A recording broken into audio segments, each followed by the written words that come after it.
வணக்கம் நண்பர்களே. இது உங்கள் சினேடி சினிமாவுல நடக்குற உண்மையான கதைகள். அதுக்குள்ள இருக்கும் எல்லாம் பகிர்ற நம்ம சேனல். இன்றைக்கு நம்ம கையில் ஒரு பெரிய பரபரப்பான தகவல் இருக்குது. ஜெயம் ரவி ஆர்த்தி ரவி விவகாரத்தில் இப்போ ஒரு 40 இலட்சம் நஷ்டஈடு கோரிக்கை வந்திருக்கிறது போலே ஒரு சூடான கிசுகிசு கிளம்பிருக்கு. அவங்க சொல்றதுல உண்மை இருந்தா ஜெயம் ரவி ஆர்த்தி ரவி விவகாரம் இப்போ திடீர்னு ஒரு புதிய திருப்பத்தை எடுத்திருக்குது.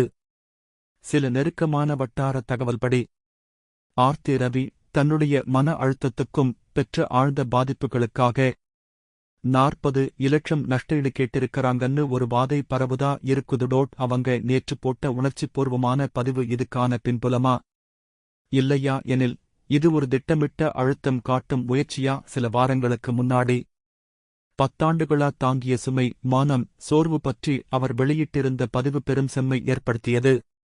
இப்போ 40 இலட்சம் நஷ்டஈடு கேட்டிருப்பதாகும் இந்த தகவல் வந்திருக்கு என்றால் இது உறவுச் சம்பந்தமா, சட்ட ரீதியிலா, உணர்ச்சி ரீதியிலா?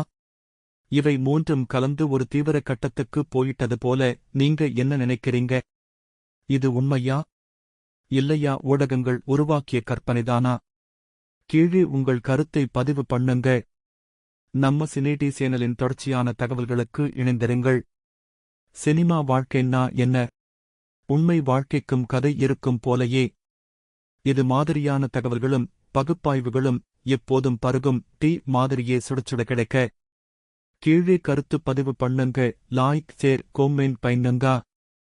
சினேடி சேனலுக்கு நீங்கள் இணையாமல் விட்டால் அந்த டீ எல்லாம் குளிர்ந்து போயிடும்.